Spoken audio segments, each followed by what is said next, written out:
Hey everyone, you're listening to the Simple Electronics Podcast. I'm your host, Dan, from the Simple Electronics YouTube channel. And with me today, I have a very special guest indeed, where it all started, Junk from Work. How are you, man? Good. How are you doing? It's been a while. It, I can't believe how long it's been actually. it's been exactly 55 episodes since the last time we spoke. Well, I think we did the soldering challenge after that. So, That since then. does sound like it rings about 55, the plutonium anniversary, I believe. I think that's what it is.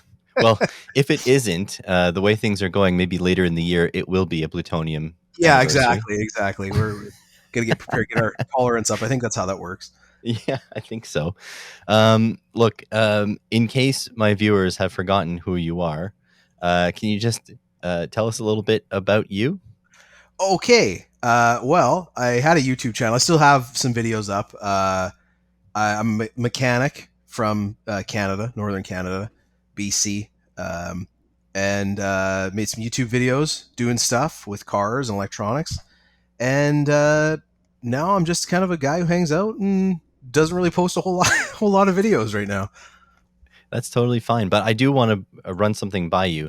So on the podcast, since your appearance, I've had some like awesome guests. I can't Yeah, say it's awesome crazy. enough. Like, But Electro Boom, Dave Jones, Big Clive, these are like titans in the industry. all of the Um, hits. and you know who has the most views out of all of them? You. I mean, yeah, you got to give the You. people what they want. It's like Yeah. when you walk, you're driving and there's a horrible car accident on the side of the road. You're gonna look. You're gonna take a peek. So we just got to give the people what they want. But yeah, I mean, definitely, that is quite the compliment because yeah, there is some huge. I'm talking huge names in the right kind of Comic Con electro nerd realm. I mean, these are titans of industry. They really are, and I give you a lot of credit. You've been not only to stay, uh, keep the quality up, but continually increase it because obviously when you're starting at the point where you're with me, it only is up from there. So, smart man invited me on for the first, but yeah, that's something that a podcast is such a tough thing. I don't know how, I have a hard time carrying a conversation to when I'm paid to be there out in public, dealing with people, to be able to actually captivate an audience for any period of time just with voice, especially nowadays. I mean, it's pretty incredible. Unless you got to be doing some sort of stupid life hack. You do you watch those by any chance? You're not a big Snapchatter person where No. these people are like, oh, you got a stripped out screw, take a rubber band off your underpants, and it's going to come right out. You ever I watch do any of need those? to correct something before I go into that. Oops. Electro Boom has more views than you. Oh, well, listen. If he didn't, I would be a little bit concerned. I mean, Yes, he's a national treasure. I mean, you he can't compete is. with it. I don't care whose names I got. Names. I'll throw everybody under the bus. I got to beat him. That's that's the goal for this episode.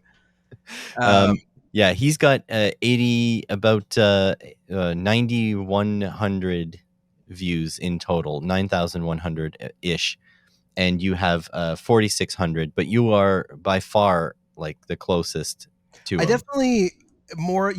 Number two is an underrated spot. I'm the cult classic of Hmm. of the Simple Electronics podcast, and I think that's a good place to be at. You don't want to be the avatar. You're so in everybody's face, you're gonna get some haters. But you're a Pulp Fiction. Everybody loves you. You're a crowd favorite. Yeah, just after talking yourself up there on first place for the last 30 seconds. Yes, the life hacks. So, uh, I've been going down these spirals of procrastination, mostly because teaching is taking up like literally all my energy. Like I do not have energy when I get home I can see to that. breathe, and when you combine the long COVID with that, it's even harder. But there is this YouTube Shorts creator called Funk FPV, Yes. And And okay, I have been oh, you watching. know Yeah, exactly who it is. yeah, This is awesome. So yes. let me do this. Let me do this. So he's a forklift mechanic. I don't know if he thinks. No, I think he calls himself mechanic. Some Yeah, I people think say so. Something like technician. that. Yeah, yeah. But he basically watches these videos and comments on them, and his takes are hilarious. And It's the he got best. yeah, and he went so far as like they always sell these shitty like cutting pliers, right? And he bought them and he made like a half-hour video of trying to like recreate the claims. It's crazy. That's probably one of my favorite. I don't. It's one of those things where I'll have one, two dozen many drinks, and I'll come home and I'm not a big Snapchat person, but my family has. You got to send dick pics somehow, obviously. Um, so I get on there, and those will start playing, and it is the most infuriatingly stupid. Like, and the worst thing about the great thing about YouTube is there's lots of comments. You can go to the comment section, and you can watch these people get just ripped to shreds. But on Snapchat, you can't, and you see this mind-bogglingly stupid life hacks, and you just got to sit there and take it. And then that happened to the YouTube algorithm threw his videos up at me, and I was hooked immediately. Like he's literally saying what we're all thinking when it comes to the dumbing down of what's going on with social media. But yeah, I completely died. Yeah, he's good shit. I don't usually put creators on blast, but I've reached out to him and he didn't reach it back out because I want him on the podcast. What a dick! I'll put him So on blast Funk, right now. are you listening? Are you listening, Funk? He's, I If mean, the guy is getting probably a lot. He's, it's going right to his head. Obviously, you're a whatever he's doing, elevator mechanic or a lift mechanic, yeah, forklift mechanic. forklift mechanic, and now all of a sudden he's superstardom, man. He's going to be selling T-shirts pretty quick. It's coming. So his latest video, he picked up one of those like Rode Go mics, like the big box that you Yeah, kind of put on your shirt, and he rubber banded it to a pair of those pairs of pliers, and that's what he was doing. But it's like it's a lav mic, dude. You just like strap it to yourself. What are you doing? I, I see that, and then because he's not. I don't think he's much for being in front of the camera. I sympathize, and he's holding it. He's got it. He's holding it with the pliers for like the first 2-3 minutes of the video. I'm just gonna rest this here. He gets like a roll of tape and shit. Puts it there. Professional. I like that. Oh, I love it.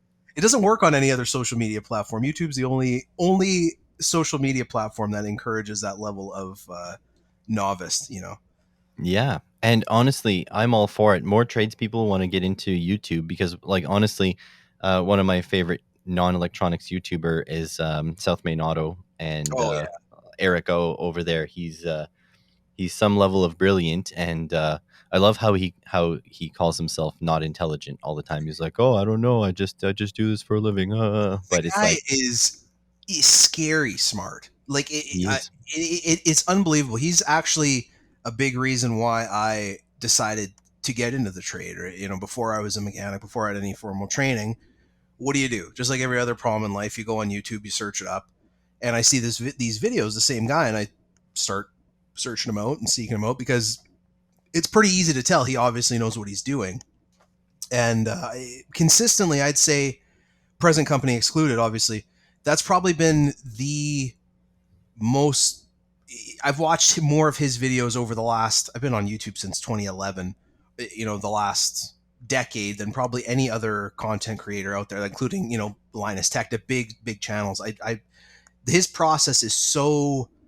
Um, Solid. it's so solid, right? It's something that even if you're not in the trade, even if you don't have a technical background, you can see that there is genius um, on the screen, and it's something you never really give the respect to a technician, but it's really hard for somebody to watch one of those videos and not come away with it like, wow, there's a lot more there than just oil changes and mounting a set of tires. Oh yeah, and he's on my required reading list for my students. I built me and another professor that I work with. We built a program from the ground up to train up people like straight off the street, basically either they're graduating high school or they're adults looking for a second career. We train up these people from the zero knowledge position to the, you can hold your own in a shop, earning a starting wage in 14 weeks. And Yeah, I give them Eric O videos as homework, basically. I'm like, you're going to learn a little bit of shop culture because the way absolutely. we act in the shop is different than where you would act, like, if you worked at a fast food place or if you worked in deliveries or whatever. Mhm. And B, Eric explains every single one of his steps. So even if you don't understand the nature of how the system works, Eric will get you like three-quarters of the way there without even trying. Absolutely. Yeah, and it's so crazy. Like you said, the detail. I literally, because I just said, I think we are talking off air, but I just bought a used truck. I bought a Chevy Colorado, and it's getting to that point where it might need, um, front timing chain and phasers and stuff like that. And I literally watched a video. It was a 4-part video. They were long videos, 45 minutes, an hour, where he goes through, gets the oscilloscope, and it does a full. He's literally measuring links, averaging them out, figuring out how much this chain has stretched over time. Like it is so, even as a technician, somebody who's fairly well versed in technical things, he just takes it to a completely different level. And like I said, very humble guy too. Even the way that he interacts with his kids and his wife. I tell you, I'm not like that in the shop. I definitely run a lot harder than he does. But I think that just comes with his level of expertise and familiarity with what he does. I mean, he lives to do what he does, and it really shows. Yeah, can you believe that he's the business owner and he's not losing his mind when he's dealing with, like, let's just say either difficult customers or customers who literally have no money left because all the other shops took their money and didn't fix their damn car. You know what I mean? What, a couple weeks ago we had a brand new Chevy pickup. I don't think it was more than 3-4 years old, and customer, huge quote, PCM, TCM, Oh uh, yeah. harness, this and that, goes through, does a full, you know, the process. The process is so important. The thing that he said, and I don't know if, I'm sure this is a saying, but plan the work, work the plan. And that's something that I really attached to when I was, earlier in the trade, because if you don't have a plan, you just, you haphazardly throw parts at things. So anyways, it turned out it was just a bad ground strap. It was a simple fix that could be done then and there, but there was somebody at a dealership who was quote unquote factory trained, was willing to charge this customer, four or five, who knows how many thousands of dollars, to not fix the problem. And who knows what would have happened. I mean, you've been in a dealership for longer than I have. Who knows? They could have replaced all the parts. They could have not replaced the parts, and maybe found the problem as they were going through and pulling stuff apart, fixed it quick, and then all of a sudden, hey, you flagged 10 hours and you got the thing out in 40 minutes. It's the unfortunate part of the trade, is there is some people that would do that. Absolutely. There's people that don't own up to their problems. They say, "Oh yeah, the ground strap was bad, but all those other parts, were bad because of the ground strap. Like the ground strap broke them." And it's like, Yeah. "Oh, come on, dude, get you over gotta you yourself." gotta love the guys that are smart enough to know what they did wrong, but not smart enough to be able to lie about it effectively. Like, buddy, I you're just know. come on. What are you doing here? You're gonna try and pull a fast one on me? I can, anybody, even a blind man, can see that you're full of it. That's my favorite line. Even Stevie Wonder can see Yeah, you're full of it. exactly. I can tell you work with Yeah. students lots. Yeah, absolutely. Students are a big one. I have some students that come in, mind you, like everyone is kind of like at experience level 0, right? But I think some of them are more honest with themselves than others. Um, and I do say a lot in my professional career that a little knowledge is dangerous, and I think that's problematic because once these students start learning a little, they're starting, like, some of them that I would say, and at week 4 or 5, that are not ready to go work in a shop yet. They're like helping people pulled over on the side of the road fix their cars. I'm like, whoa, Man, whoa, whoa, whoa, whoa, whoa, slow down, because breaks there, Kimosabe. We gotta.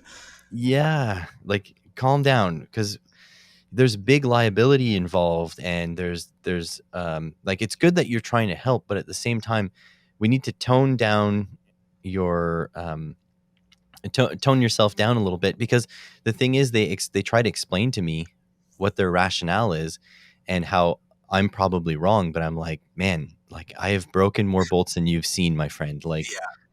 you gotta walk before you run. I'm happy that you're grasping. I'm happy that you're reaching for more, but slow down. We'll get you You're there. too fresh. That's the thing. You have to have your spirit broken a couple times by a job to really like, oh, okay, that's the other side. You know what I mean? Because when you're starting out, it's great. You know, you're doing simple stuff, you're learning lots, but then you have a mistake, you have a comeback, you have a this, you have a that, and then all of a sudden you're like, okay, I not everybody can do this. There's a little bit more involved here than what first meets the eye. Definitely, I've seen a lot of that even in my obviously not me, but other students in my earlier technical training were you could see that was an issue for them. Oh yeah. And like, so for example, we have a O03 RSX in our shop at the college. RSX, what is that? Where What's that? It's an RSX, a dirt bike. It was a No, an Acura RSX. It's the okay. Sorry. If it's it's not a the pickup, we don't drive them here. oh, It's, true. it's Yeah, you live around where AVE lives, right? yeah, exactly. You probably service his truck, the old America. Ford. Yeah. Um, yeah. So we have this RSX, and I mean, to me, electrical, that's my jam. So I'm super comfortable with it. One of the professors unbolted the main ground for the taillights in the back, and they're just a couple of sort of ring terminals with a bolt going into the chassis. Okay. And what he did was he took one of the three ring terminals and he folded it over and he put it back into the harness and taped it and put the other two ring terminals back on the ground. And so this is an interesting problem that could occur, like the real life equivalent, but the viewers may not, where when you have corrosion, like rust, in between these ring terminals, so you have a what people love to say, bad ground, right? Which I Mhm. hate, because people say bad ground for everything. Oh, car won't start, bad It's ground. background, baby. Anyways, um, well, you as a domestic tech, you must know bad grounds better than Oh, most. buddy, I tell you, yeah. My basically half of my career is just replacing rotted out grounding straps and There we trying to go. figure out what Detroit was doing when they built this pile of shit. Basically. Probably striking. Oh yeah. So yeah, so when you turn on the taillights function, but they're dim on one side compared to the other. When you hit the brakes, the lights dim even more, and now the side marker lamp comes on and the reverse lamp comes on. And when you turn the headlights on and brake, it's like it becomes the dimmest. And so, like, I just tell my students, like, don't worry about the car. Take a look at the wiring diagram. Try to figure out what you expect to see when you do your testing, and then go do your testing. And when you get something that you don't expect, write it down. Write it down, and then try to figure out, where to proceed from there. And the students that are the most confident, they're the ones who get pummeled by this Oh yeah. task, because they're like, oh, it's simple, it's just a burnt bulb, or it's simple, it's just there's not 12 volts getting to the light. And they'll be destroyed by their hubris, because when they go check the voltage drop, they're like, oh yeah, there's only 6 volts coming to this bulb, so obviously there's a problem up ahead and it needs a new wire. And I'm like, okay, but like, if there's 6 volts that's dropped by the bulb, where's the other? Like, you're not getting 12 volts at the bulb, and then the bulb is only eating 6 of those volts. What's happening is you're getting 6 volts, like the bulb is eating 6, and then there's 6 continuing on to other things. You have to go check that out. And then tracing the diagram with them and showing them, like, oh, well, look, the ground path, once you cut it, it comes back up through the other bulbs and back to ground. And then just seeing them, like, after 3 hours of struggling, right? Constructive struggle. It's Yeah. not like they're not You got to lost. make Like them struggle. You got to. That's such a good teaching methodology. Struggle exactly. is the best teacher. It's the humbler, right? That's what Exactly. happens. And you see, I don't know, like I guess it's a little bit drug terms there, but you see the ego death, right? They start being like, oh, I don't understand nearly as much as I thought I understood. I better study up more. And then honestly, those students who hit that wall, they are like my best performers in the end. They need that. They Yeah. have to be shown that not everything is as simple as they think.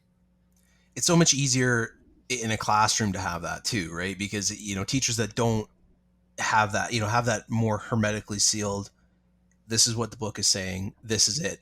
If you're not, the thing is, if something is easy, the way I always look at it is, I worked at a shop that did specialized, we specialized in electrical work. And I swear to you, every single job that I came in, that came in, very rarely was it the simple answer. Because if it was simple, the other three idiots that they took it, if it's a burnt out bulb, 9 times out of 10, any shop that you take it to is going to be able to figure it out. But we always got the, I've had it, I took the whole thing apart myself 3 times, which half the time usually makes things Worse. extensively worse. Yeah. Or I've taken it to 3 or 4 different shops. Now we actually need a proper diagnosis, and that was, it was good in a sense, because um, you definitely learn to operate at a higher level of diagnostic skill. But there was lots of times where I would overlook some basic things because, oh, it can't be that. I mean, if we have it here, obviously someone would have figured that out already. And early on, that burnt me a couple times. Whether it's, you know, there's been times where a guy was ready to make a call on a large component, and then it's like, well, let me actually do a visual inspection. Let me look at some terminals, and you take something apart, and all of a sudden, a terminal pulls out right in your hand, and you're like, okay, there's a problem. It's a 29-cent thing, not a new gauge cluster, for instance. Sometimes that's where the process is so critical. If you don't have a plan, if you don't have a roadmap, you're going to get lost every single time. Absolutely, 100%. And I teach, honestly, all I do is I teach the fundamentals. That's the important thing. So many times, like, look, I'm like, as a professor, I only get paid for the amount of time I'm standing in the shop teaching. So when I show up an hour early for class to prep my labs, they like I don't get paid for that, right? So I Commitment. look, yeah, well, you know what? And I'm like, I don't want to sound greedy or anything. I'm actually quite well paid on an hourly basis. It's just they don't give me any hours. Extra. Oh yeah, she's a government institution. You're there for what you're there. They're not paying any Exactly. extra. So I look for efficient spots to create faults in the cars for the students to work with. And honestly, as teacher, I can keep them busy for about an hour and a half by pulling the power window fuse Yeah. and putting it one spot down. Yep, absolutely. And I've They I've seen that. I've seen, or the. Have you ever done the cut half of the fuse, like one leg of the fuse off? Has that been one that you've gone to yet? No, one of my coworkers is much more slick than that. He went out to the beauty supply store. He picked up silver, like chrome silver, like metallic nail polish, and he puts the silver nail polish on one leg of the fuse. And so when you pull the fuse, it looks mint. Oh, what a monster! That is such a dick move because then you test both sides of the fuse, right? The old test slide Good to method, go. and you got power on both sides. But then, then the next available point on that circuit that you can test is behind the fuse box, and you'll have Yeah. to unbolt half the dash to get to, or like in the taillight wiring loom. And so you're like, okay, I have power at the fuse. I don't have power at the taillight wiring loom. And now the student is like I gotta pulling start their training. hair. Yeah. It's so, yeah, I he love is that. diabolical That's with that. terrible. Terrible. Be Uh-huh. ashamed of himself. I love it. But, but honestly, like, especially this group, the program that we built, because they're not comfortable with these things, we can't throw them that many curveballs. So like, honestly, misplacing a fuse, putting a much smaller fuse in and then actuating whatever it was so that the fuse blows. Mhm. Um, those are all like very easy ways to trick the student. And it's not, I say trick, but it's all like, because if they followed the diagnostic plan that we built together, right? I helped them. Absolutely. If they were to follow it, they would be perfectly fine. But the thing is that they have ideas of where the problem could be. And that makes them go on this wild goose chase, which is awesome because then they learn to stick with the fundamentals. You get that, and I'm guilty of that too. You get that target fixation. You've seen, and it goes the other way, right? Because as you get more experience, as you spend more time in the shop, oh, I've seen 10 of these vehicles this week with the exact same concern. I'm going to go right to it. And it's amazing how a person can convince themselves that, you look at the testing, you look at what data that you have in front of you. No, that's wrong. That can't be. How can it be? I've seen the same thing 10 times and it's been X, Y, and Z. How can it be this? How can it be this? And if you don't go back to bases, if you don't, the biggest thing when I was trained, I was fortunate enough to be in a good shop, was the wiring diagram, having that competency, being able to understand, what does this circuit need, what does it have, why doesn't it have it, or does it has it, why is it not executing what it needs to do. And I think once you get that, I'm not saying that it's easy, I think once you get that, it makes the whole process so much easier. Oh yeah, 100%. I use very similar terms to like what you're using to explain even like the level 1, 2 and 3, like it's all the same. I mean, for example, some people get really confused on like things that are controlled by PCM or computer, Mm. for the layperson, where it's like, well, look, if your relay is controlled by the computer, so you follow the wire with your finger. Like I literally tell them, like, follow with your finger. Where does it go? And Highlight it. so, okay, one side, okay, this is a ground. Well, so if that side goes to ground, what do you need on a load to turn on a load? And they say, 12 volts and ground. I said, okay, so follow the other side. And they say, oh, it goes to the computer. I don't know how it works. But it's like, okay, but you have ground. And what do you need again? They say 12 volts and ground. I was like, okay, so the computer must be giving. Oh, I don't know what the computer does. Like, okay, follow along with me. You got this. It's just you think it's more complicated than it really is. What do you need? 12 volts and ground. You've got ground. So what must the computer give? What? It can't be 12 volts. Yes, it can. It is that simple. This is, people need to get out of their mindsets that it's so complicated. It's not complicated, man. Like, a relay, a load is a load is a load is a load. I don't care if it's controlled by a computer, by your left foot, or by your middle finger. It still needs 12 volts and a ground. That's it. It's a fancy switch, baby. It's just bazillions of fancy little switches, and somehow Yeah. human beings have been able to do incredible things with them. But yeah, when you boil it down to it, even getting into more complex diagnose, when you're dealing with communication issues, you get an oscilloscope out and you think it's like it's a Ouija board and you're summoning demons. It's like, no, dude, I don't know what the hell's going on here. I just want to see, is there squiggles on there that indicate that something is going on, because that tells me a lot more than you know what I mean. Like, I'm not trying Yep. to oh, what is this bit of data saying to this? It doesn't matter. I don't care. Is there squiggles? Does it look like it's supposed to look? Okay, let's move on and move to something else. But I don't think it definitely is not taught in the dealership level. Being able to interpret um, signaling data, but it's really not that. In the basic sense of being a mechanic and doing diagnostic, you just got to figure out. It's like playing with 21 questions. If you take a problem and you break it down into small enough chunks, you could basically answer it with yes or no questions and get to where you need to be. I mean, that's how your PCM communicates, with yeses and nos, There, zeros and ones, just a lot of them strung up together. That's YouTube, it. telephones, technology, incredible.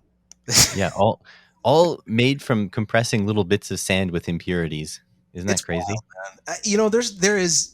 and I think human beings are real guilty of like not appreciating like how far we've come. I mean, for better or worse, it's incredible what we're doing with technology. I don't want to get too caught up in human endeavor over nature, but we took rocks and we are like doing shit with them that is mind blowing. I mean, you're thinking you're into computers, and you're talking about transistor density. It's something the size of a postage stamp that can have, you know, a million, 10 million, a billion different transistors. That's crazy that we can operate and we can produce something on such a small level. And not only that, you could produce something on such a literal, microscopic level and have it to be reliable enough to where we basically trust our lives to it. It's really pretty amazing what we've been able to accomplish in not that long of a time. I mean, I was born in 1990, and the technology, the early technology that I can remember is, it's something that you get in a McDonald's toy nowadays. It's crazy how far and how fast we've come. So the latest and greatest AMD Ryzen 9 7950X for those nerds listening at home. And by the way, you're in good company. Junk from Work and I are both computer nerds, so don't worry about it. Nerding it up, absolutely. But there are 13.14 billion transistors inside of each one of those chips. Billion with a B. With a B, you can fit that in your hand. Oh yeah, You can fit several of them in your hand. absolutely. It's crazy. It's something I still. Um, I had a friend of mine that went through our, at least in British Columbia, our third year training for automotive technology was electrical, and we went into semiconductors a little bit. And I said, pull your phone out, man. I said, because we went through these PN junctions, the transistors, and a little bit of Uh-huh. the, how semiconductors are manufactured. I said, he's like, well, what is? He's like, I don't understand this. He's like, where is this useful? Like, what is the use here? I said, dude, pull your phone out. I said, probably there's probably 100 million of these PN junctions in your pocket right now. And he's like, no. I'm like, dude, look it up. I mean, it is crazy how like you really can't wrap your mind around how large of a number something like that is. I mean, you get a little bit, uh, it almost doesn't feel real what we're able to do. It's funny how human beings can do something so incredible, so intricate, and then on the other side of our existence, do just continually be the stupidest things on the planet. It really is a dichotomy for human beings. Absolutely. And I just looked it up because I was interested. But the 555 timer, which is very well known for, its Classic. ubiquity in electronics, it itself was, invented in 1971, and it has 25 transistors inside of it and two Ah, diodes. So there's two more PN junctions there you there. go. So That's 25 transistors. and look at what you can do with just that. And I that's know. I remember I read a little bit about. I think it actually might have been an it was a book. It wasn't called Simple Electronics, but it was like Easy Electronics Projects. I thought it was a book that you had written, but apparently not. I'll And take your money. yeah, I that's don't true. mind. And it actually talked a little bit about the history. I think if I remember correctly, the first year of production of the 555 timer chip, and this is in the early 70s, the only entity that was purchasing was the U.S. military, and when they started manufacturing them, they were selling them. I believe it was $2,000 or $3,000 at that time per chip, compared to Wow. today, where you could buy, you could fill the Titanic with probably like $14 to get like how far we've come. And I think it said by the end of 3 or 4 years later, they were down to $50. Mind you, $50 in 1978 is a lot of money, but compared to thousands of dollars. But it shows you how significant of a advancement, uh, you know, semiconductors really are. I mean, it is incredible how much it is. It's something so on the surface so simple has changed our world entirely.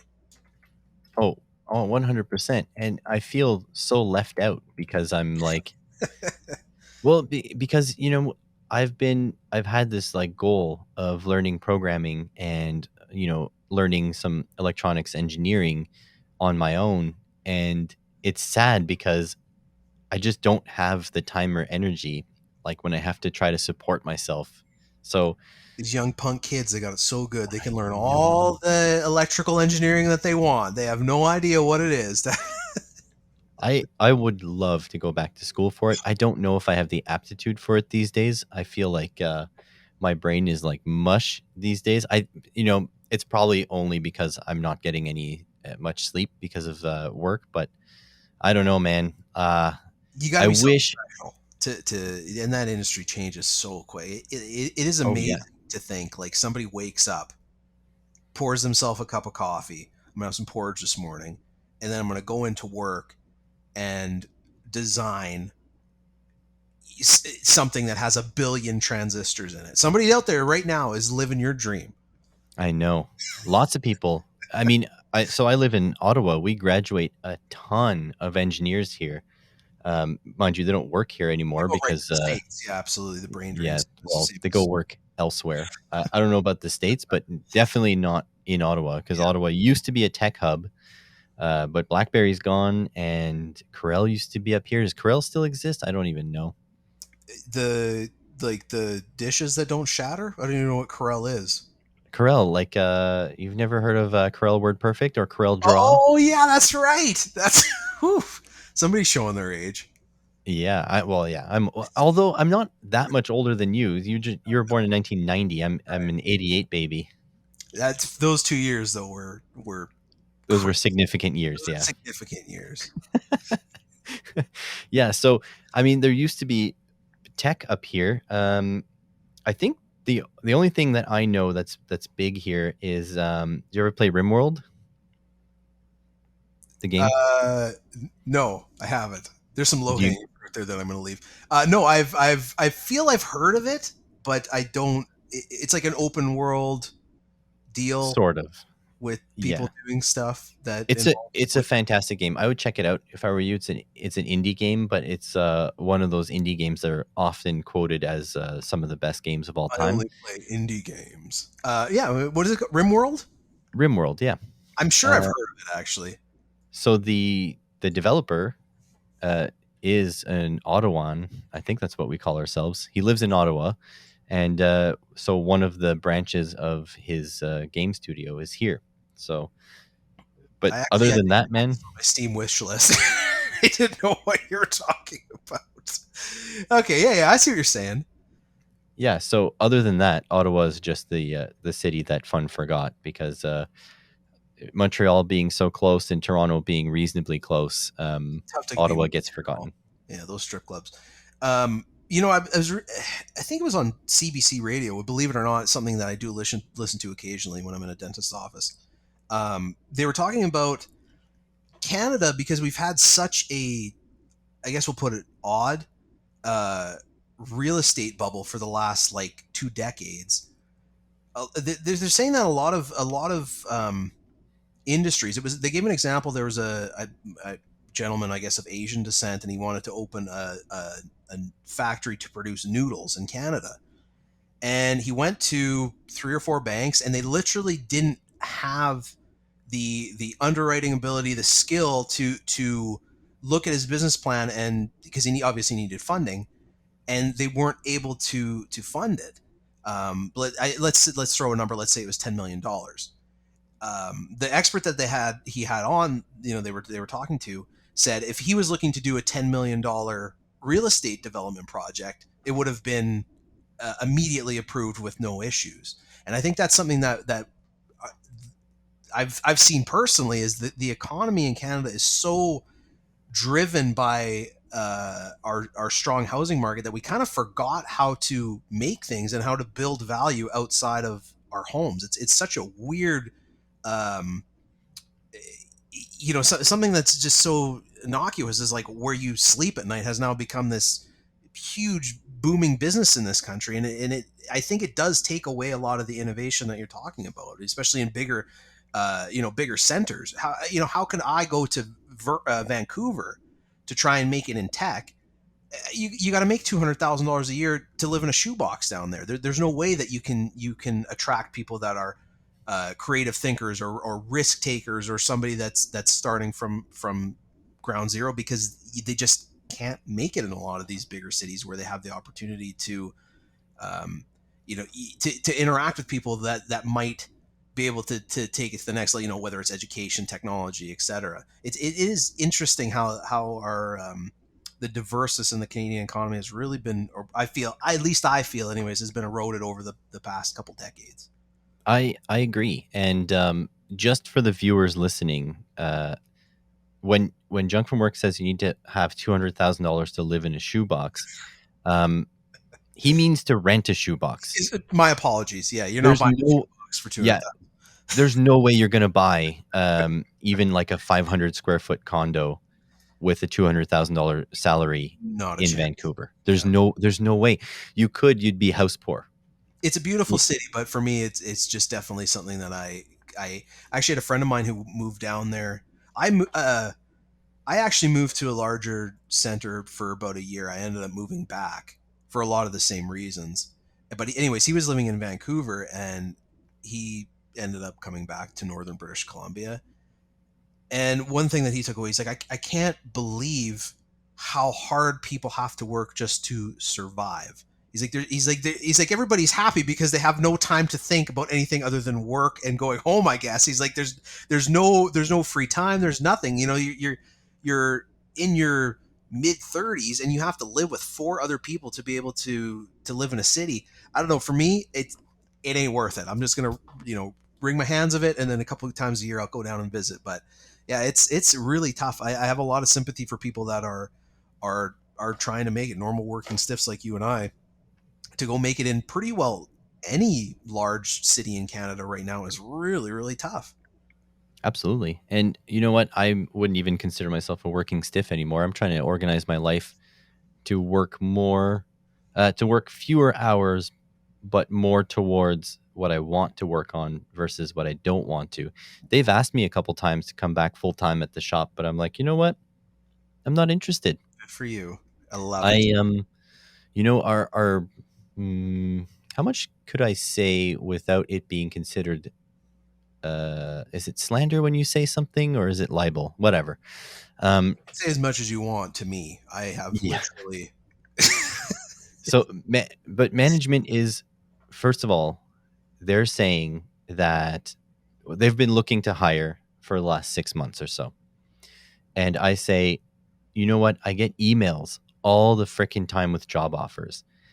If you guys are offering what I'm making as a salary at this place, there's no way you're going to hire anybody. Absolutely. There's zero way. There's no way. And they're like, oh, yeah, yeah, we'll find someone. We always do. And it's like, okay, but it's been 6 months and we don't have anyone. And they used to rely on the comfortable dealership life, quote unquote, Yep. right? But there's no such thing because warranty times have been driven into the ground. The cars need more warranty attention than they ever have. Like, I think, I think Honda as a brand, because for those listening, I work at a Honda dealership. They have gone downhill. They are down to pinching pennies. I mean, they have a collab car with GM coming out shortly. Yes. Yeah. Okay. Can Yeah, we talk about how just quickly changing gears? I'm only going to say this for 2 seconds. GM and Ford try to work together to build a transmission. General Motors says, you know who I'm going to go to? I'm done with you, Ford. You know who knows transmissions? Honda. And they said, let's get together and make this absolute disaster. That I don't know what they're going to call it. But anyways, I apologize. But yeah, I can't believe that business deal is going. It's if yeah. you would have told me that 15 years ago, I would have called you a liar.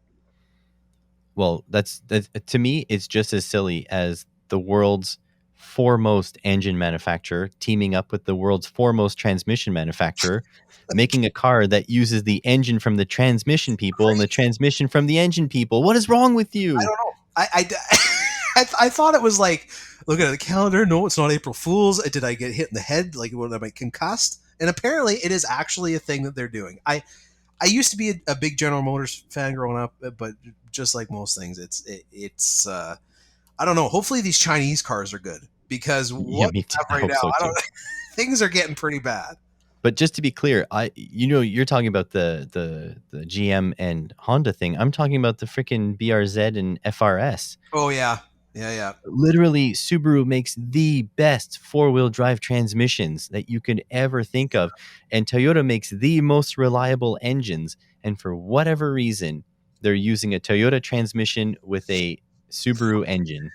Those are the sweetest cars ever. If you don't know anything about cars, I'll tell you right now. I Uh, was going to buy one when it was announced. I was going to buy one until I found out it had a boxer engine and McPherson struts. Pass. you know, and the thing with that too is, so Toyota, because basically Subaru is Toyota. For those who don't know, I mean, they have a controlling share.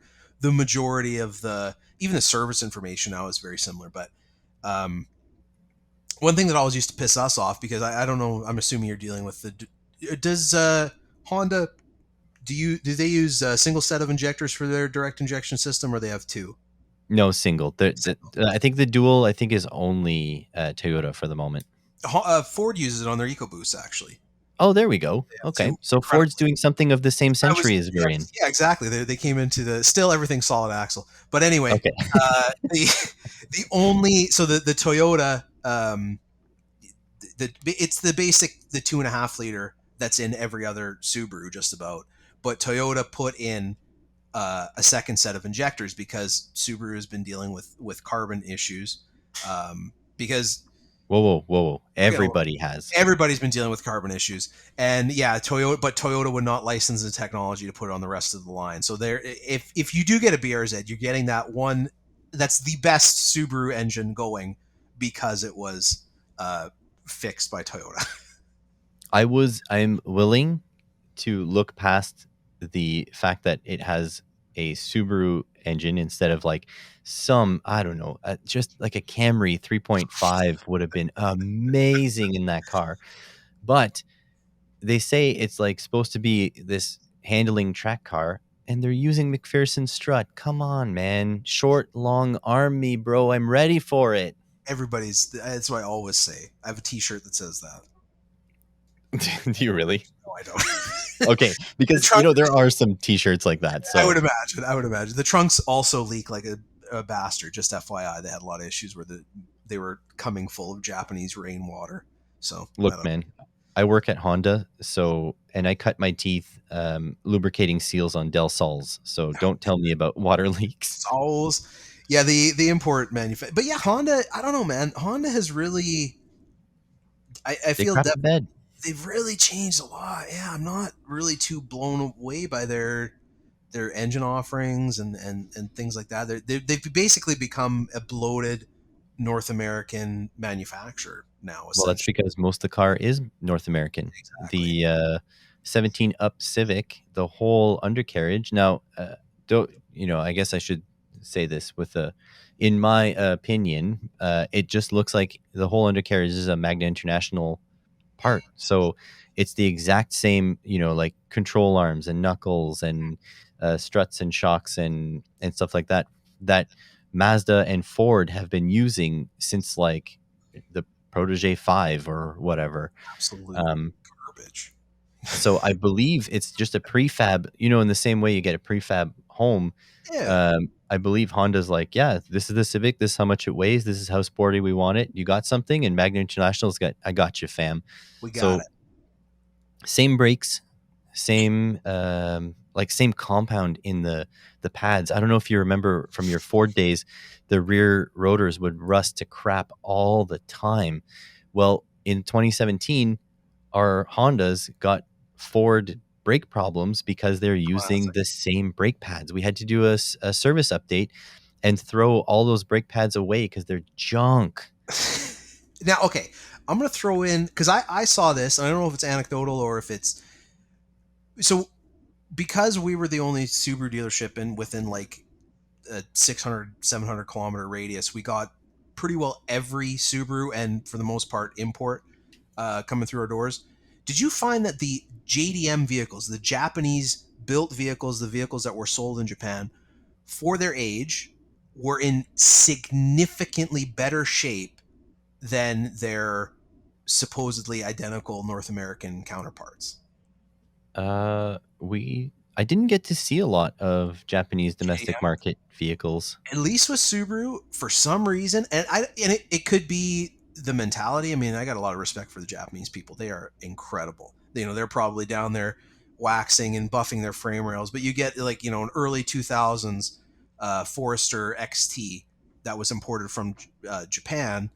Actually, I think That's actually one of my that's the turbocharged one for those of you yeah, listening at actually, I home. have a video. A friend of mine bought one that was imported from Japan, and you look underneath, and it is completely clean underneath. And the equivalent North American one, it's just actually a Ziploc bag with some flakes inside of it for $12,000 because there is absolutely nothing left. I don't know. It even uh, more recent, more newer manufactured vehicles apparently is the same thing. I haven't seen it firsthand, but I just thought that was a bit of an interesting thing, whether they're using different materials It or might be ownership too, because don't that's forget, that's it, right? Japan has public transit that works. So when you have a car in Japan, it's a little bit of a luxury. Like it's not like Yes. here in Canada, driving is a you know it's a privilege still, but there's still like a necessity to it for a Absolutely. lot of people. Not as much as in the states, I would say, because in the states there's large swaths of areas that I don't think they can spell the word bus. Um, I guess that's notwithstanding, but here in Canada, it's a necessity for a lot of people. But in places like Asia and in places like Europe, it's a lot less. I mean, I remember being 16. Geez, that's a long time ago now. But all of the people that were my age, we were all hyped about getting our driver's licenses. It's Yep. finally you can drive, get freedom.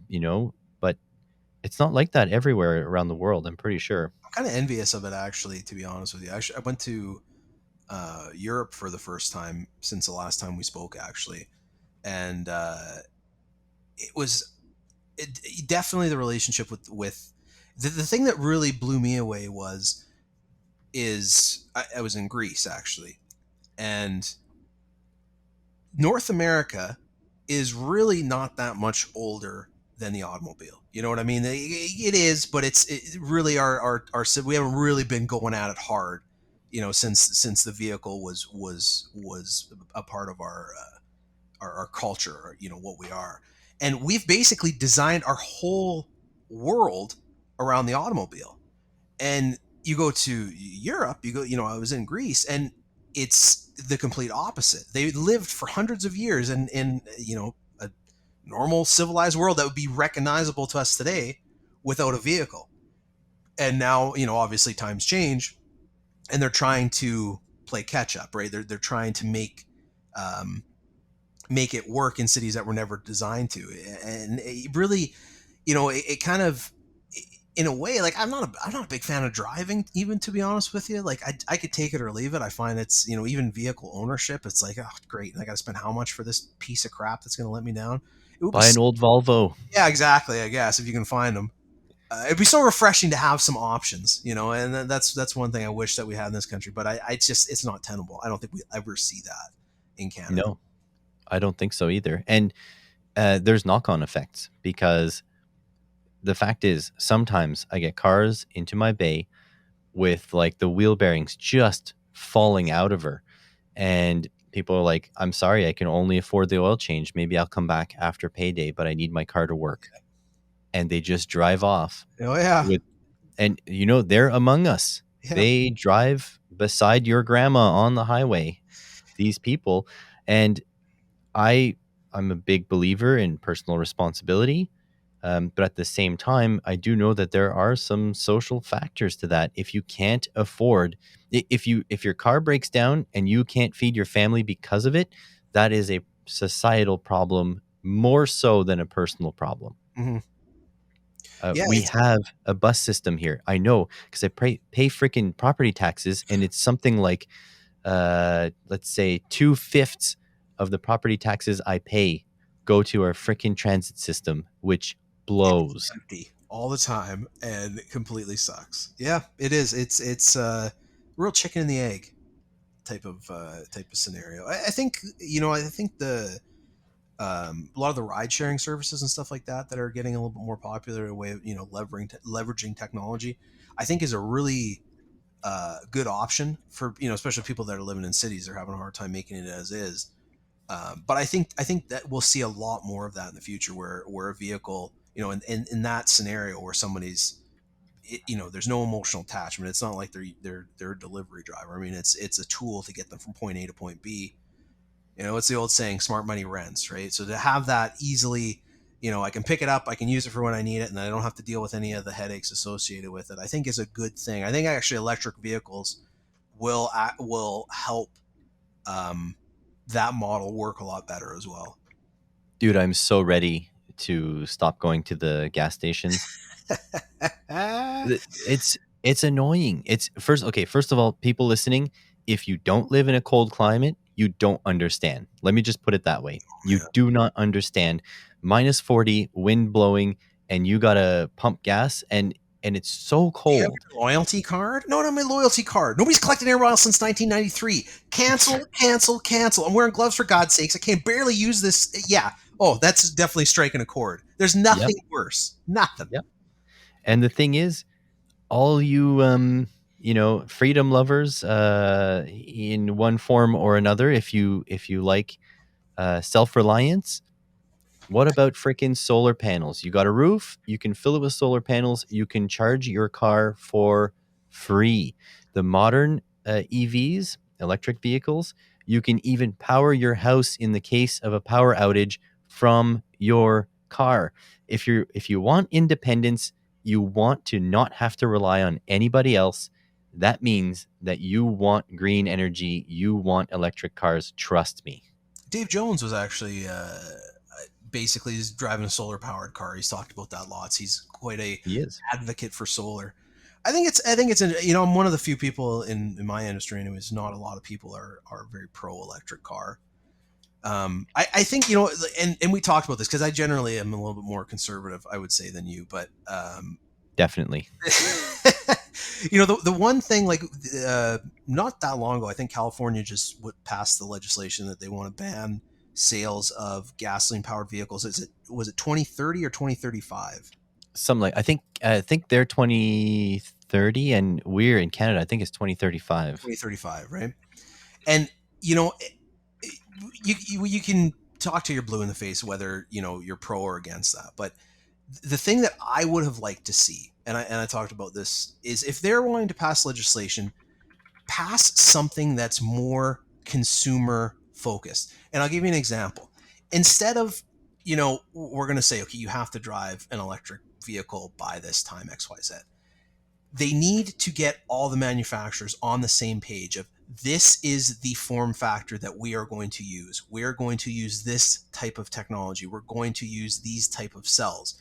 The same way that they everybody got together with the ODB2, what was that, 1996, 1997, and everybody got on the same page early enough to where overall it's a pretty ubiquitous system. It's pretty good.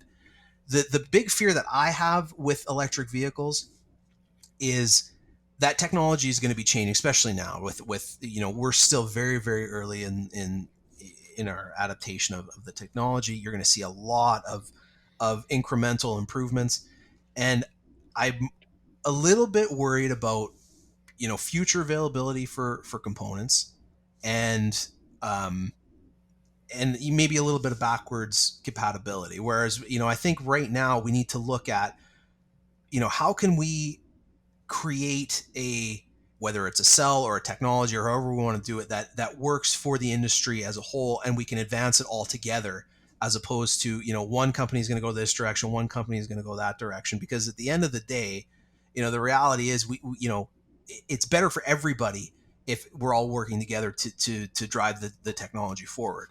But that's just something that I think if they're going to start passing legislation for electric vehicles, look at it more as, you know, long term. If this is going to be our long term mode of transportation, like how can we make this as sustainable and as customer focused as possible? I agree. And unfortunately, we have to do it via legislation because Absolutely. asking them to play nicely with each Not other much is never chance. going to work. And that's one, you know, that's a scenario where I fully support that. I think you know, these big companies are going to, you know, innovate for the sake of innovation, and the environmental, you know, could you imagine if there was, you know, if we had, let's say, let's just throw, we have three battery packs available. We have a given size for a compact vehicle, for a mid-sized vehicle, and for a pickup. Or we have, let's say we go the other direction, we make them all, you know, 1 foot by 1 foot, Yeah, or modules. modules, I right? want modules. Modules is the best. Everybody gets on the same page. We're all manufacturing the same thing. You get the economy of scale. You get the ability to, you know, say, hey, like, you know, I don't know if you know, you're a big cordless fan, but Ryobi has been using the same battery pack shape and connector for the last 20 years. It would be great if electric vehicles were using basically the same interface on their battery technology, and then as the technology, as the cells get better, as the internal chemistry improves, we'll be able to actually take some of these vehicles and put the new technology in it, and make them you know, more sustainable, and get rid of that, because that's always the thing, right? Anybody who's opposed to the electric vehicle, they talk about, well, oh, the batteries are only good for 6 years and this and that, and when they're done, they're done. Oh, It, let me put that to rest. So in cars, energy density is king. Outside of cars, energy capacity, it doesn't matter the density, because what happens is when these batteries get old, these cells, they get old, they now use them on solar and wind farms there you go. in these buildings to store energy from when there's too much, like when the sun is shining and nobody's using their AC, you know, during the Yeah, middle of the day, to distribute it during the night. And so lithium cells, which are now lasting roughly 10 to 15 years in a modern EV, pretty incredible. they get another 10 years of use at reduced capacity, but it doesn't matter because if you're just stacking them underneath the solar panels, it doesn't matter how much it weighs. Who cares? Exactly. It's not, you're not looking for the portability. You're not looking for the energy density. Yeah, Exactly. that's a great, see, that's a great program, and I think the government would be better served pushing legislation to help, you know, and right now is such a perfect time, because you know, we know what's coming. The industry is changing rapidly, and we're at a point in history right now where I feel we wish we would have done something to you know, encourage, you know, you can't just say, okay, well, yeah, we're gonna, everybody's driving electric cars, but then not think of, okay, what is the long term effects? How can we get the absolute most amount of, you know, everybody said, oh, we're, you know, there's a finite amount of lithium, what are we going to do when it runs out? Well, let's use these batteries as much as we can. I think that's a great system. That's fantastic, and I hope that things like that continue to scale up. Oh yeah, I'm all for modules. I want modules. I want to be able to, you know, hit a disconnect in the car, lift the car up on a hoist, but not necessarily need a hoist. I'm just saying, you know, Yep. this is how we work. You know, unbolt 4 bolts and pull the damn thing down, Done and it. it should be light enough to handle from by one person. Each module should be light enough for one person to handle on their own. Have little carry handles on the top and have a simple procedure to like clean the contacts and whatever on it, Absolutely. and install into another car or into your house, you know, energy storage, Yep. whatever. And then, you know, what I think it should do should have just a little module in it, not very expensive to build a standard, where when you put a new module in, it tells the system, this is the amount of cells I have. So therefore, this is the voltage I need from you. And this is the amount of capacity I have available from you. And then the car's computer will just add that all up, and that's it. Bingo It's bango. super simple. Yeah, you're 100% right. The industry, it needs that. I think in I don't think we'll see it, but I think the ease at which, as a civilization, that we adopt the electric car, I think more thought going into what the future of it looks like right now is so critical, and I don't see it. I see a lot of stuff is done with grandeur, and we're gonna make a big production about all of these electric vehicles. And usually the people that the sad part is the people that are making the legislation have absolutely zero idea of any type. And I mean, fair enough, I don't know anything about politics, and I'm not expected to, right? I'm a mechanic. But it's a shame that the people that are making the laws aren't privy. They don't have enough insight to really see what needs to be done going forward. Well, the problem is they ask for that insight from industry experts, but Yeah, those industry experts, they work for Ford, they work for GM, they work for Dodge. And you can't ask a corporation how they would like to be legislated. You can't. That's absolutely. stupid. No, That's like me getting caught for like stealing, and then the police officer is like, okay, so if you were in my position, how would you handle this? You know what I mean? That doesn't work. You can't absolutely. do that. You got to So keep them there's, accountable, right? And the thing is, it's not like they have an issue with you know imposing industry wide safety or fuel economy standards. I mean, as a society, we lost pop up headlamps, I but know. somehow we can't get on the same page with the electric vehicle. I mean, really, it is a shame. I'm so upset. The NSX looked so much better I with the know, pop-ups. right? Man, that was what a time to be alive. That was the Not like I can afford an NSX anyways. kidding.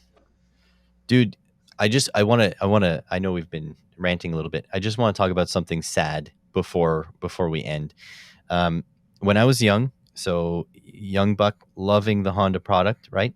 I Absolutely. I dreamt of basically at the time you could buy from an Acura dealership, you can buy an Integra Type R crate engine, basically full engine. Hmm. And they weren't all that expensive. They're, brand new from the dealer. They were about 11 grand, which was a lot for 16, 17, 18-year-old me. But not that expensive. Doable. These days, I got the itch. I just went poking around because there are these, for those who don't know, there's these Japanese importers which import these low mileage engines in massive containers from Japan. And you can pick up like, because of the emissions over there, you need an engine rebuild at 60,000 kilometers or something like that. Um, but so, anyways, these engines come over and you can buy them fairly inexpensively, and you can pop them in a Civic and turn a Civic into something that'll just absolutely paint a smile in your on your face, right? Um, Not anymore. They're gone. Done. It's 2022. The last time the Integra Type R engine was in production for this generation that I'm thinking of was 2001. So I am old. It's been over 20 years. Those engines are gone. You So know, my idea of preserving a little bit of Honda's history close to me is over. It's gone. You cannot get them anymore. Well, you can get them, but they're extremely expensive. any So I'm sad. they've really done a good job of capitalizing on our anything that like childhood nostalgia. Man, there's huge money in nostalgia. Like Disney owns The Simpsons, for God's sakes. I mean, have you ever thought that would be?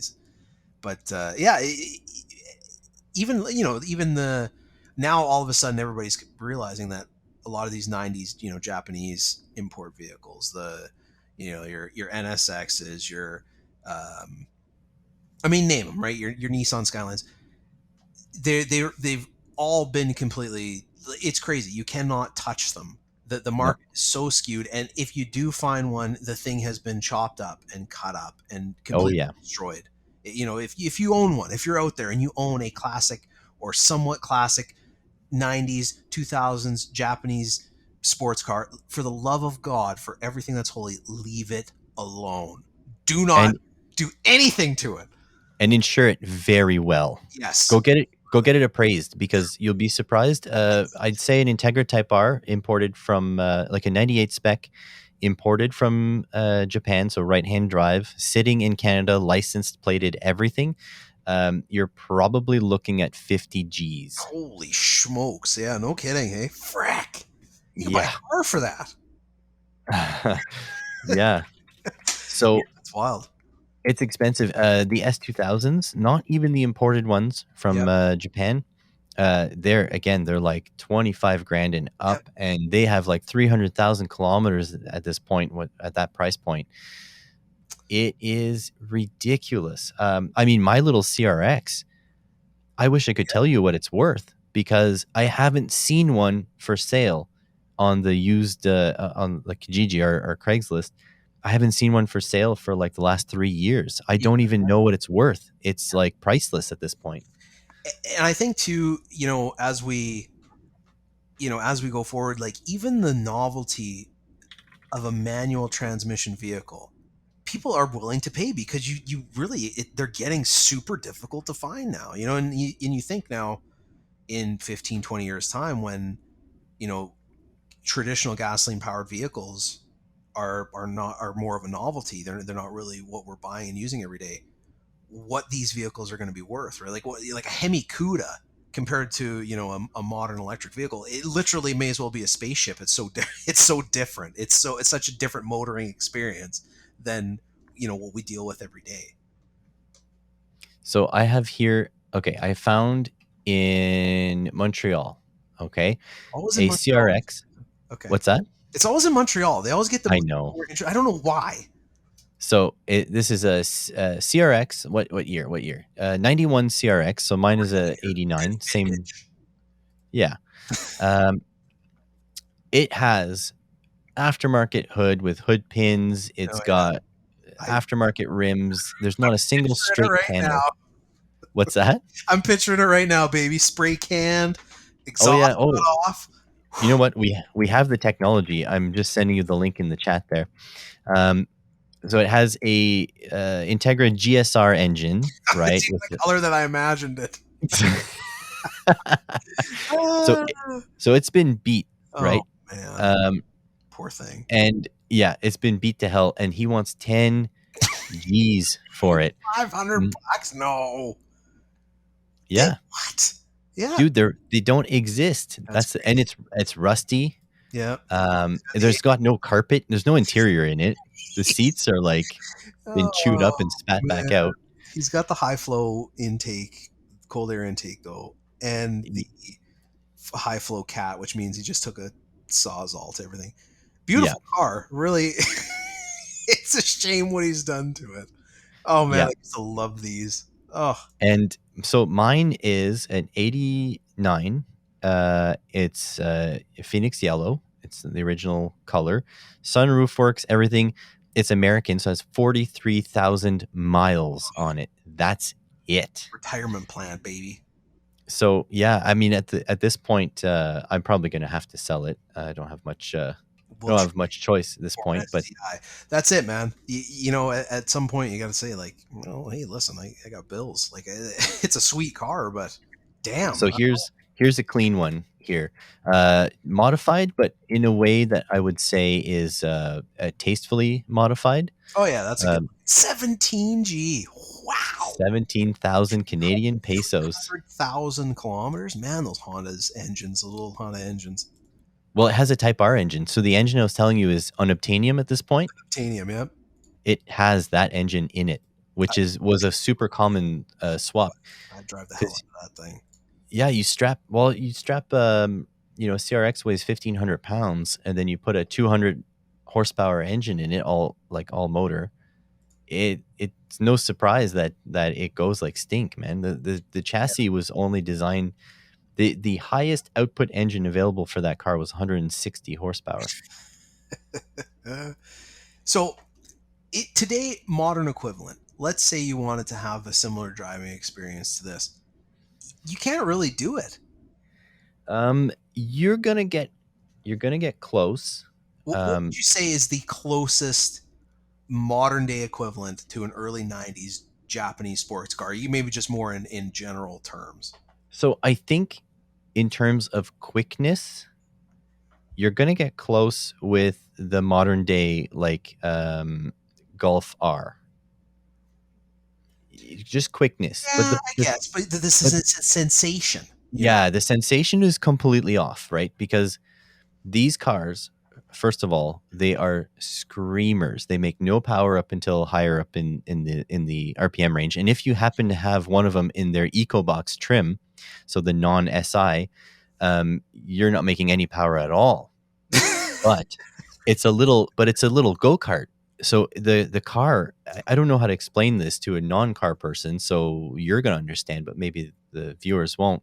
But the car is so incredibly prone.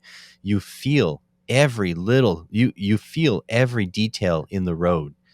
When you twitch the steering wheel, driver's side, you feel the whole car just going, okay, you turning left, I'm going left. Like there's no disconnect. There's a personality. You know, There you is. can feel like as your energy changes, it responds in a way. The thing with a modern vehicle with all the StabiliTrak, basically they drive for you, electronic power steering. A lot of the feel is gone. And in some Yes. cases it's good. Like I get the progress. I mean, I've driven in early 90s vehicles, and there's road noise, there's harshness, there's vibration, Uh-huh. there's this and that. I mean, as far as something to get to work every morning, they don't make them like they used to, thank goodness. But as far as something that you want to go and have fun with, and you want to actually experience what it is to operate a vehicle, it since that little point in our history, I don't think things have gotten better. I think they've gone the other way. Well, they've gotten better, but in different ways than enthusiasts would like. Exactly. Yeah. Because they're more They're a comfortable. marvel of engineering. When I first turned the steering wheel on an electric power steer vehicle for the first time in my life, it was probably like a 2007 Honda Fit. I was like, is the steering rack disconnected? It's Like, unnerving. it's different. It's very, very different, but I like it.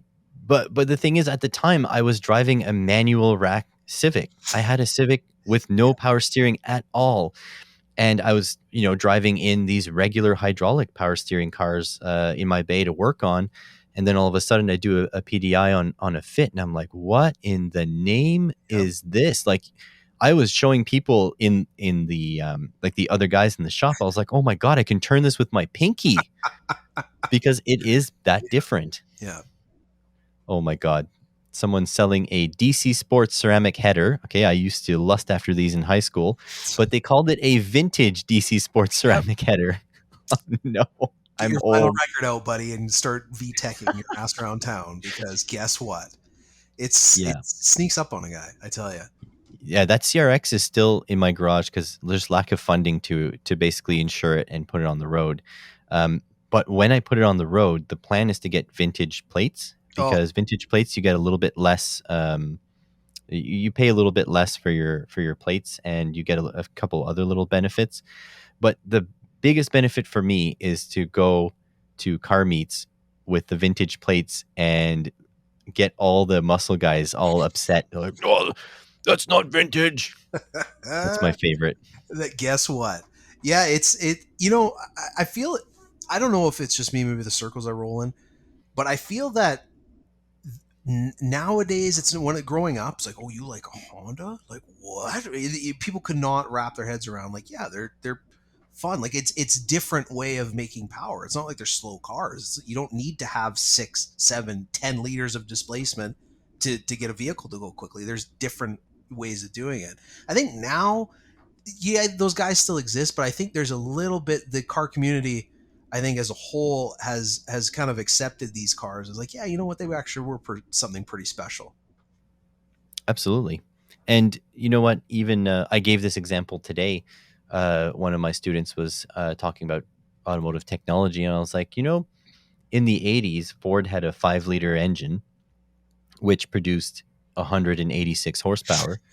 And today, they have a 5-liter engine, same amount of cylinders, same displacement, which produces like 380 or something like that. Yes, that sounds about right. Big freaking difference. And the only difference between those two is technology. Yep. We're just making the most out of our dinosaur squeezings. We've really we've pushed it pretty far. Like it is crazy. Like even the uh, a lot of guys like the EcoBoost Mustangs right now. You know, like guys rag on them, but the same idiot that's driving around in like a, you know, early 2000s Ford Mustang V8 motor would get the doors blasted off of it by a modern EcoBoost Mustang, and it's like, you know, 9 liters per 100 kilometers. Like they sip the fuel. It's we've done a lot. It's incredible how good, or how efficient. I don't want to say good. How efficient Yeah, we're able good to is make these relative. these internal combustion engines. It's pretty crazy. Absolutely. And especially those of you that had the early 2000s Mustangs with the V6. I mean, enjoy your two-door Escort, man. Wow, it's a probe basically.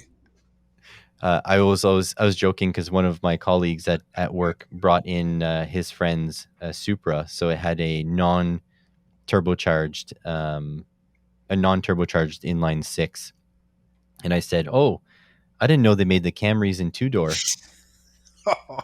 It was great. He didn't make any friends there. But No, listen, the Supras are sick cars. I don't care if you put a like two-stroke lawnmower in there. Those things are so sweet. they are terrible cars, but they are the sweetest things Are they ever. terrible I cars? love. I've literally only seen a couple like inside. I've never actually had any experience or known anybody that's had them, but they, I don't know. They just I am a big Fast and Furious fanboy from way back, and those cars were like lusting. I used to lust after those. And They the have terrific engines. They have terrific transmissions. They are front engine, rear wheel drive, but the problem is that they are heavy. I can see that. It's it's like the Skyline. The Skyline is not a sports car. The Skyline is a luxury car. It was supposed to be comfortable first. It happens to be fast as well. Super sweet though. I think Yeah. a modern day vehicle, like if I won the lottery, it wouldn't be a Lamborghini, it wouldn't be a Ferrari or whatever. I'd probably get myself a Nissan GTR. Even the new ones, I still, oh man, I have such a boner for those things. So I would agree with you. The only thing I would disagree is that I would probably end up in a slightly older Ferrari because of the same reason why I love the CRX. It's That's fair. because it's more of a manual driving experience compared to the GTR. In fact, if I was super rich, I'd just have both. This is true. This But is if I had true. to pick one, I think I would go like for a 458 Ferrari, simply because it's a little bit more analog, and I think I need more of that in my life. I don't even think you can get a manual GTR these days. Probably not. It's all dual clutch, flappy paddle nonsense. That being said, you know, you get to a certain age, and you know, the red Ferrari with the chick by your side, and you're like, you know what? That's how it is in my head. But the people that are looking at me, it's like it's just some guy that's starting to go bald up top driving a Ferrari. It's a little bit sad. But a GTR, you get it in black, you tint it enough, you can kind of scoot under the radar until you open it up on the highway. Not that I'm I not would even ever do that. if I were to get full time teaching at the college, which I mean, it's a sweet salary. It's That's why not, you like but the it, Volvos. Anyway, sorry. Uh, yeah, yeah. If I would get full time working at the college, it's not like a huge salary, but it would make my life comfortable. I would probably end up in a yellow M4. I think that's my sort of like BMW. popping around. Yeah, I don't know, man. Get I'm out of into it. town. Are you into golfing or do you do a lot of No, no, really? no. It's an M. It's an M. It's not a 535i. It's an M4. They never did it Um, for me. The German cars, even now, and I know they're incredible. I know they make a lot of power. I think it's just because I've had the pleasure of working on a couple of German vehicles, and I always think to myself, I would never ever own one of these things. Here, But if somebody else works on it, bring it this on. is the one and the color. I sent it in the chat there. Let me see. So it's a coupe. It's That's got pretty the sick. big V8 motor. V8 motor, Yeah. twin turbo Uh, on this thing. How many turbos does it have? no, I think No. the V8 has no turbos. The newer generations are V6 twin turbo. That thing's pretty sick though. That's all right. What year is this? Is this new? It looks brand new. It's like I think that one is somewhere around like 2015 or so, No, 2014. it's hard to tell with BMWs because they've literally looked exactly the same for the last 40 No, years. So let me show you their redesign. I work near one, right? So You're not gonna like it. You work near what, a BMW dealer, or Yeah, what's yeah. this thing?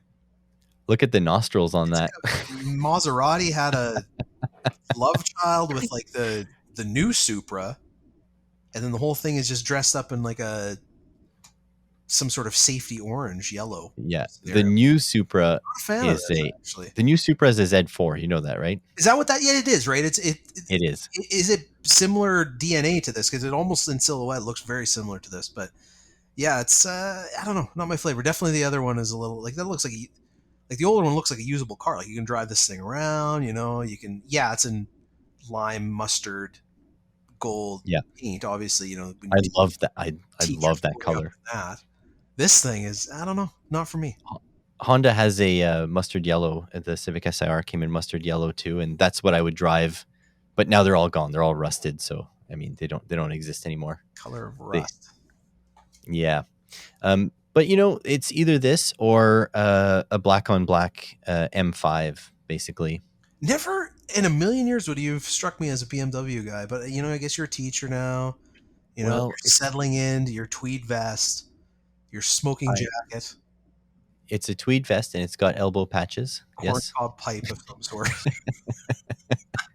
Uh, I use these cars as a demonstration for my students because they learn how to size tires, for example, and okay. how expensive tires can be and rims can be. So I tell them to price out some rims and tires for like an '06 Cobalt, and then I ask them to price out some rims and tires for an '06 BMW M5, and they're like, "Yeah, I didn't do the homework properly. I got like $4,000 as the estimate," and I'm like, "No, man. Like some cars, that's what it costs." Guess what?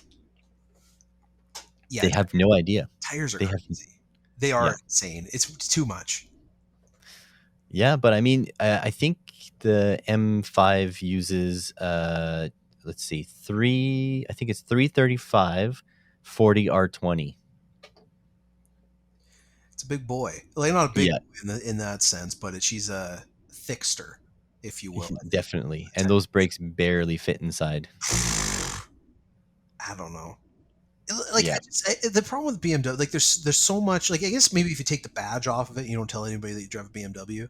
But there's such a stigma attached to the BMW driver. You know, I don't know if you've seen the meme recently, but it's inside of a BMW, and there's a full blown spider web on the signal stalk going to the dash,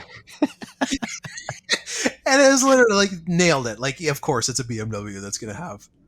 Yeah, I used to make that joke a lot, but then I found a pretty interesting reply. So if you drive a BMW and someone says, "Oh, you know that little stick on the left, use that for indicators," ha, ha, ha, ha," all you have to tell them is, "No, my BMW does have turn signals. It just flashes at a frequency that poor people can't see." Oh, you're gonna be a perfect BMW owner. Everybody's gonna hate you. Yeah.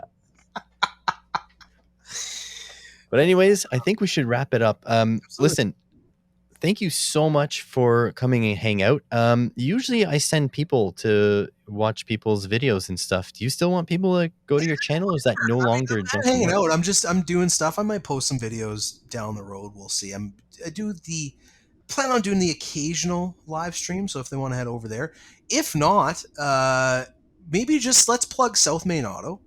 Oh, He definitely. uses the help. I think he's a bit of a smaller channel. We'll give him a hand. And but yeah, I mean South Main Auto, great channel. It is a great channel. And Eric, if you're listening, because I do know that you know junk from work, hit me up. I want you on the podcast. And for you, junk, I want to pressure you. I would love to do like I don't know, like a bi-weekly, maybe a monthly automotive podcast. I don't know if that's your jam, but I would love to do it. I consider it. I definitely. I think we can BS about automotive technology or vehicles for an hour. I mean, that's pretty much what I do in my off time anyway. And then, maybe we can pressure Eric O to come on. Who knows? Now, yeah, if you can get Eric on board, I'm in. Absolutely, I'm riding that coattails all the way to the top, baby. Well, you're the closest one to get him. Like I'll sweet talk him, but you need to get me in. I'll try. I'll see what I can do. Sounds good.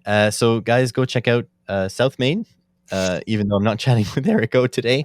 But I also want you guys to go check out Junk from Work's channel and just leave comments because, oh, good ones at least, because comments make the world go around for YouTube creators. And even though Junk says he's not a YouTube creator anymore, he still will get the warm and fuzzies if you post a positive comment, I'm sure. Absolutely. All right, guys, we'll catch you in the next one.